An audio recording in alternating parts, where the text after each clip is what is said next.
주목사에 오신 여러분들을 환영하고 축복합니다. 또 오늘은 특별히 이번 한 주간의 첫날인데요. 첫날의 첫 시간을 하나님께 드릴 수 있게 허락하신 하나님 감사드리고, 또 오늘은 11월 아침 묵상으로는 11월의 첫 번째 날인 것 같아요. 그래서 오늘 하루 또 이렇게 하나님께 드렸을 때 이번 한 주간도 이번 한 달도 하나님께서 우리 인생을 지켜줄 줄 믿습니다. 오늘은 요셉이 형들과 제외하다라는 제목을 가지고 창세기 42장 1절부터 38절까지 말씀을 좀 살펴봤으면 좋겠습니다. 우리 먼저 1절과 2절 말씀 같이 한번 읽어볼까요? 그때 야곱이 애굽에 곡식이 있음을 보고 아들들에게 이르되 너희는 어찌하여 서로 바라보고만 있느냐. 야곱이 또 이르되 내가 들은즉 저 애굽에 곡식이 있다 하니 너희는 그리로 가서 거기서 우리를 위하여 사오라. 그러면 우리가 살고 죽지 아니하리라 하매. 그때라고 되어 있죠. 그때는 언제일까요? 하나님께서 바로에게 꿈을 주십니다. 그 꿈을 통해서 7해의 풍년과 7해의 흉년이 있을 거라고 알려주시죠. 그리고 실제로 그대로 뭐예요? 7해의 풍년이 있었고 그 다음에 흉년이 듭니다. 그런데 이 흉년은 단순히 애굽 지역에만 있었던 흉년이 아니에요. 근동아시아 전역에, 전 지역에 큰 흉년이 있었습니다. 그래서 가나안 땅, 야곱과 그의 아들들이 살던 가나안 땅에도 큰 흉년이 찾아오게 된 거예요. 그러자 먹을 것이 떨어지죠. 곡식이 없어집니다. 그러자 야곱이 뭐라고 그래요? 아들들에게 이야기하죠. 너희들 왜 가만히 있느냐? 애굽에 곡식이 있다고 하니까 너희들이 거기서 가서 그곳으로 가서 우리를 위하여 곡식을 사오라 라고 이야기를 하죠. 사실은 이 모든 것이 누구의 계획 아래 있는 거예요? 하나님의 계획 아래 있었던 거죠. 하나님께서는 요셉과 그 형제들을 이 질투와 시기로 인해서 찢어지게 되었습니다. 그런데 이 모든 것들을 회복시키길 원하셨습니다. 그래서 먼저 요셉의 형들과 또 이제 때가 되니까 그 요셉의 관계를 회복시키기 위해서 일하기 시작하시는 거죠. 그래서 이런 흉년들을 먼저 허락하셔요. 그럼 그 다음에 어떤 일이 있었을까요? 6절과 7절 말씀 같이 한번 읽어볼까요? 때에 요셉이 나라의 총리로서 그 땅 모든 백성에게 곡식을 팔더니 요셉의 형들이 와서 그 앞에서 땅에 엎드려 절하매 요셉이 보고 형들인 줄 아나 모른 체하고 엄한 소리로 그들에게 말하여 이르되 너희가 어디서 왔느냐. 그들이 이르되 곡물을 사려고 가나안에서 왔나이다. 예. 그래서 이제 형들이 애굽에 내려가죠. 내려갔을 때 그때 요셉이 뭐였어요? 총리였어요. 그래서 총리가 돼서 백성들에게 곡식을 팔고 있었어요. 그러자 요셉의 형들이 와서 그 땅에 엎드려 절했다라고 이야기를 합니다. 그 요셉에게 와서 엎드려 절했어요. 이 글들, 이 장면을 보고 여러분들 생각나는 게 있나요? 굉장히 익숙하죠. 왜 익숙해요? 우리가 과거에 한번 봤잖아요. 어디서 봤어요? 요셉의 꿈에서. 하나님께서 요셉에게 꿈을 주셨죠. 어떤 꿈을 주셨어요? 어렸을 때 정말 형들과 자기가 단을 메고 있는데 자신이 묶은 단은 가운데 서 있고 형들의 단이 그 앞에 절하는 모습들을 보게 되는 거죠. 그 꿈 그대로 이 형들이 실제로 뭘 한 거예요? 요셉에게 와서 절하고 있는 거예요. 근데 요셉이 그 형들을 보고 뭐라고 했어요? 형인 줄 알았다라고 이야기를 했어요. 그런데 모른 척 했다고 그랬죠. 모른 척하고 엄한 소리로 뭐라고 이야기했어요? 너희가 어디서 왔느냐? 했더니 그들이 가나안에서 왔다. 곡식을 사러 이렇게 이야기하죠. 그럼 그 다음에 어떤 일이 있었을까요? 8절과 9절 말씀 같이 한번 읽어볼까요? 요셉은 그의 형들을 알아보았으나 그들은 요셉을 알아보지 못하더라. 요셉이 그들에게 대하여 꾼 꿈을 생각하고 그들에게 이르되 너희는 정탐꾼들이라 이 나라의 틈을 엿보려고 왔느니라. 참 재밌는 표현이 하나 있어요. 그건 뭐냐? 요셉은 그의 형들 뭐예요? 알아봤으나 그들은 요셉을 알아보지 못했다. 왜 알아보지 못했을까요? 어쩌면 여러 가지가 있을 수 있겠죠.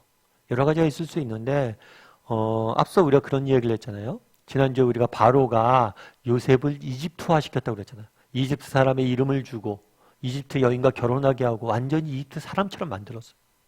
아마 그러다 보니까 못 알아볼 수도 있겠죠. 근데 보다 본질적으로는 아마 못 알아본 이유는 뭐냐면 선입견 때문에 그런 것이 아닐까 싶어요. 요셉의 형들은 어땠어요? 요셉을 노예로 팔았잖아요. 그러면 어떤 생각이 있어요? 노예로 팔려갔으니까 그 당시 노예는 팔려면 뭐예요? 그건 10중 8구 죽어요. 일하다 죽든가 끌려가다 죽든가 노림당하다 죽든가. 이미 정말 요셉이 죽었거나 아니면 뭐예요? 어디서 정말 죽도록 고생하고 있을 거라고 생각했지 총리가 됐을 거라고 전혀 생각하지 못했잖아요. 그래서 이 선입견 때문에 사실은 못 알아본 경우들이 많죠. 그래서 사실은 선입견이 되게 무서워요. 제가 아는 분이 미국에서 목회를 하는데 그분이 그런 얘기를 하더라고요. 미국에서 어떤 국어라는 사람 있잖아요. 국어라는 사람이 있는데 국어라는 사람이 만약 백인이다. 그럼 그런 생각하는데요. 아니 백인이 왜 저래? 백인이 뭐 부족해서 저러고 있어? 이렇게 이야기를 한대요. 그런데 흑인이 국어라면 뭐라고 생각하는지 아세요? 당연하다고 얘기했는데 흑인이니까 저러지 라고 생각한대. 똑같이 국어를 해도 백인은 뭐예요? 저러면 안 된다고 생각하는데 흑인은 당연하다고 생각합니다. 그만큼 선입견이 무섭다는 거죠. 이 선입견은 정말 우리 인생을 파괴하는 것 중에 하나가 선입견이에요. 사실 관계를 무너뜨리는 것도 선입견이죠. 다른 사람에게 우리가 잘못된 선입견을 갖고 있으면 똑같아요. 요셉의 형들도 요셉에 대해서 잘못된 선입견을 갖고 있으니까 그 진심과 그 모습을 보지 못하잖아요. 우리도 선입견 때문에 다른 사람의 진정한 모습들을 보지 못한 경우들이 너무 많아요. 뿐만 아니라 이 선입견은 타인과의 관계를 무너뜨리기도 하지만 자신의 삶을 무너뜨리기도 해요. 왜냐하면 우리는 암암리에 우리 자신에 대한 뭐예요? 잘못된 선입견을 갖고 있다는 거죠. 그래서 뭘 합니까? 아이 난 안 돼. 난 해봐도 안 돼. 그거 과거에 다 해봤어. 난 안 돼. 그래서 영적으로 집사님 이런 거 한번 해보시면 어때요? 에이 목사님 그거 과거에 다 해봤는데 안 돼요. 이런 우리가 과거에 받은 상처들이나 이런 것들이 선입견을 만들고 이 선입견에 갇혀서 우리는 뭐 하는 거예요? 자신을 가둬놓고 사는 거예요. 그래서 사실 이 선입견의 벽을 허무는 게 굉장히 중요합니다. 그래서 요셉은 형들을 알아봤으나 그 형들은 요셉을 알아보지 못했어요. 그런데 그 다음에 또 재밌는 표현이 하나 있어요. 요셉이 그들에 대하여 꿈을 생각하고 앞서 얘기했지만 그 형들이 절했잖아요. 이 절한 장면은 과거 요셉이 뭐예요? 꿈의 모습과 동일한 거예요. 그런데 뭐라고 되냐면 그들에 대해서 꿈을 뭐 했다고요? 생각했다라고 이야기를 해요. 그런데 우리는 책을 읽고 요셉의 스토리를 다 아니까 꿈이 이루어졌구나 이렇게 생각하기 쉬워요. 그런데 우리가 한 가지 기억할 게 뭐냐면 요셉이 꿈을 꾸고 지금 이때까지 몇 년이 지났냐면 22년이 지났어요. 여러분 22년 전에 꾼 꿈을 기억하세요? 제가 어렸을 때 우리 아이들 그러더라고요. 아빠, 초등학교 때 아빠 꿈 뭐였어? 아빠 꿈 뭐였지? 과학자였나? 대통령이었나? 그땐 다 그게 꿈이었으니까. 제 꿈이 뭔지 모르겠더라고요. 여러분 22년 전에 여러분들이 꾼 꿈을 기억합니까? 이날 갑자기 생각한 게 아니에요. 갑자기 번뜩 생각난 게 아니에요. 이 생각했다는 건 뭐냐면 간직했다는 거예요. 요셉은 22년 동안 이 꿈을 잊지 않고 간직했어요. 그래서 기억나는 거죠. 22년 전에 있었던 일을 어떻게 기억해요? 간직했기 때문에 기억하는 거예요. 요셉은 정말 자신이 하나님께서 주셨던 그 꿈을 간직했어요. 분명히 하나님 계획이 있을 것이다. 어렸을 때 내게 이런 꿈들을 주셨는데 이 꿈들 주셨는데 분명히 이 계획들을 있을 것이다. 그가 감옥에 있을 때나 정말 그가 노예로 팔려갈 때나 그 절박한 상황 속에서도 이걸 잊지 않은 거예요. 하나님의 계획에 대해 신뢰했던 거예요. 그리고 실제로 그것들이 이루어진 것들을 보게 되는 거죠. 오늘 요셉과 형들이 재회하는 모습을 보게 됩니다. 우린 여기서 무엇을 발견해요? 성경은 왜 그 형들이 요셉에게 절했다는 사실을 강조하고 있을까요? 그리고 요셉은 왜 꿈을 기억했다라고 성경은 강조하고 있을까요? 그것은 정말 하나님을 보라는 거예요. 정말 우리에게 요셉에게 꿈을 주시고 그 꿈들을 이루어 가시는 그 하나님을 보라는 거예요. 여러분, 어메이징 그레이스라는 영화가 있습니다. 이 영화는 윌리엄 윌버포스라는 사람의 생애를 이야기를 다룬 영화예요. 그래서 이 윌리엄 윌버버스는 어떤 사람이었냐면 영국의 귀족 집안의 자녀로 태어났죠. 근데 젊은 나이에 방탕하게 지냈어요. 먹고 마시고 인생을 낭비했죠. 그러다 이 사람이 회심을 하게 됩니다. 예수님을 만나게 돼요. 진심으로 만나게 돼요. 그리고 그리스도에게 돌아오게 됩니다. 그런 다음에 이 사람이 고민을 해요. 내가 이제 그리스도인이 되었는데 이제 어떻게 하면 내가 살면 좋을까? 어떻게 앞으로 살아가면 좋을까? 그러다가 이 사람이 정치인으로서 자기가 해야 될, 하나님 나라를 위해서 해야 될 일은 뭐냐고 느꼈냐면 노예제 폐지라고 느꼈어요. 사실 인류 역사를 보면 노예제가 폐지된 경우는 거의 없어요. 노예제가 있었지만 노예제가 저절로 폐기된 적은 한 번도 없었어요. 특별히 그 당시 노예제도, 이것은 영국 경제의 3분의 1을 차지하는 굉장히 중요한 상업이었어요. 그러니까 노예제를 폐지를 주장하면 영국 경제를 파탄에 이르게 한다는 그런 인식이 가득했던 거죠. 그럼에도 불구하고 정말 그리스도인으로서 어떻게 인간을 사고 파느냐? 안 된다! 라고 생각하고 노예제 폐지를 위해서 이 사람이 노력을 합니다.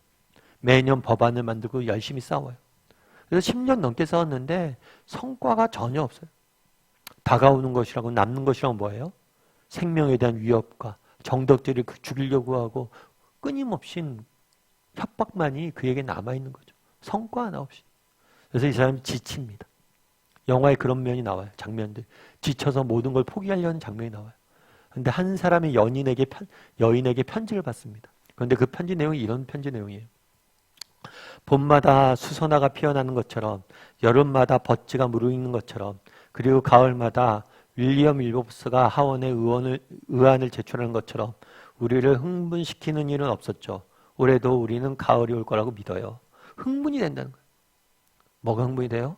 꽃이 피는 것처럼, 버찌가 무르익는 것처럼 윌리엄 윌버스가 또다시 하원에 의안을 제출한다. 사실은 이 편지를 받고 이 사람은 감동을 받아요. 왜 감동을 받냐면 자신의 입장에 10년 동안 아무것도 안 했다고 생각을 했어요. 그런데 10년 동안 엄청난 일들을 하고 있었던 거예요. 어떤 일을 하고 있었어요? 사람의 마음을 바꾸고 있었어요. 법이 중요한 게 아니에요. 마음이 바뀌는 게 중요해요. 이 젊은 사람들이 기대를 하는 거죠. 야, 윌리엄 윌버버스가 또 법안을 제출한대. 또 싸운대. 실패가 아니라 그 길들은 성공의 길이었다는 거예요. 하나님은 그 사이에서도 일하고 계셨다는 거예요. 그날의 요셉도 마찬가지. 요셉이 어렸을 때 꿈을 줬습니다. 22년이 지났어요. 현실은 그 꿈과 전혀 달랐어요. 하지만 하나님께서는 그 요셉의 삶 가운데 일하고 계셨고 때가 되면 이루었어요. 우리도 마찬가지라는 거예요. 정말 한 주간 또 세상 속에 살아가야 되잖아요. 이번 한 달 또 세상 속에 살아가야 되잖아요. 여러분, 정말 하나님께서 성경이 정직히 가리키는 바는 뭐냐면 우리 한 사람 한 사람 하나님께서 정말 소중한 존재로 지으시고 특별한 계획과 목적을 가지고 이 땅에 보내셨다라고 성경은 말합니다. 이건 성경이 일관되게 주장하는 거예요. 저는 목회자로서 그건 자신할 수 있어요. 우리 한 사람 한 사람이 그냥 보내진 존재가 아니라는 거예요. 하나님의 꿈과 계획을 갖고 보내신 존재들이고 우리의 삶을 통해서 이루어 가실 거예요. 때로는 정말 그 꿈과 계획과 우리의 현실에 달라 보이는 상황이 있더라도 그런 믿음을 가지고 낙심하지 않고 걸어갔으면 좋겠어요. 그러면 때가 되면 요셉처럼 거두게 할 겁니다. 그런 믿음을 가지고 이번 한 주간도 살아가는 저와 여러분이 되기를 주님의 이름으로 소원합니다. 우리 이 시간 함께 기도했으면 좋겠는데요. 기도하실 때 오늘 말씀 기억하면서 기도했으면 좋겠습니다. 그날의 요셉이 뭐라고 얘기합니까? 꿈을 생각했다라고 이야기합니다. 정말 우리에게 정말 하나님의 선한 계획이 있고 그 계획을 이루어 가실 거예요. 그 사실을 믿고 살아가는 사람이 되겠다고 기도했으면 좋겠습니다. 또한 정말 우리가 잘못된 선입견으로부터 우리를 지켜달라고, 선입견이 우리의 사람들과의 관계를 파괴하고 나를 한계 지우는 경우들이 너무나 많습니다. 혹시라도 우리가 잘못된 선입견을 갖고 살아갑니까?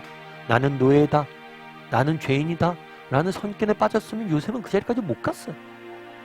이런 선입견에 빠져서 살지 않도록 정말 하나님의 꿈을 바라보며 살아가는 삶이 되게 해달라고 이 시간 말씀 기억하면서 기도했으면 좋겠습니다. 또한 기도하실 때 이번 한 주간 또 11월 한 달 하나님께서 우리 인생을 지키시고 보호하시고 인도해달라고, 우리를 향한 꿈들 이루어달라고, 이 시간 목소리로 같이 기도하도록 하겠습니다. 같이 기도하시겠습니다.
사랑의 하나님, 그날의 형들과 요셉이 제외하는 모습들을 보게 됩니다. 22년 전 그 어린 날 하나님이 주셨던 꿈 그대로 모든 것이 이루어진 것들을 보게 됩니다. 하나님, 때로는 정말 우리 인생이 막막해 보이고 정말 우리 인생에 탈출가 없어 보이는 날이 있다 할지라도, 그럴 때라도 우리를 향하신 선하신 하나님의 계획과 정말 목적을 바라봄으로 끝까지 믿음의 길을 잃지 않는 우리 모두가 될 수 있도록 주여 붙잡아 주시옵소서. 정말 그랬을 때 요셉의 인생이 그랬던 것처럼 우리의 삶을 통해서 하나님의 꿈이 이루어진 것들을 목도하게 될 것입니다. 그런 믿음을 가지고 끝까지 걸어가게 도와주시고, 특별히 우리 가운데 잘못된 선입견으로 인해서 다른 사람들과 잘못된 다른 사람들을 제대로 이해하지 못하고 바라보지 못하는 면은 없는지, 특별히 내 자신을 잘못된 선입견에 가두어두고 살진 않는지 돌아보고 정말 그것들을 무너뜨릴 줄 아는 우리 모두가 될 수 있도록 주여 은혜를 더하여 주시옵소서. 오늘은 또 이번 한 주간, 또 이번 한 달의 첫날입니다. 하나님, 첫 시간을 이렇게 하나님께 드립니다. 하나님, 이번 한 주간을 지켜주시고 이번 한 달을 온전히 하나님의 은혜 장중에 지켜주셔서 늘 하나님이 주시는 은혜로 정말 열매 맺는 삶을 살 수 있는 우리 모두가 될 수 있도록 주여 우리에게 은혜를 주시옵소서. 은혜 감사를 드리며 모든 말씀 예수님의 이름으로 기도드리옵나이다. 아멘.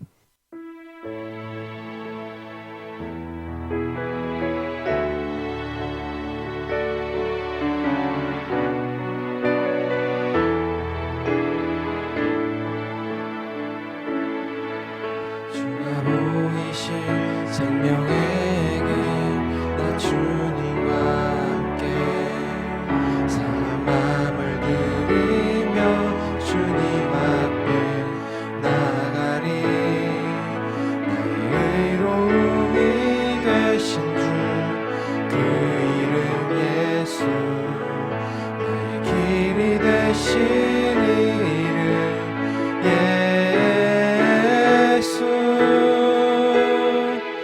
나의 길 오직 그가 하시나니, 나를 단련하신 후에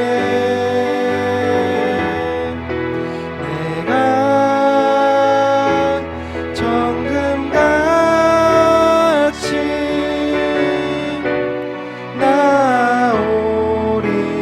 나오리라. 주가 보이신 생명의 길, 나 주님과 함께 선한 마음을 들이며 주님 앞에 나가리. 의로움이 되신 주 그 이름 예수, 나의 길이 되신 이름 예수.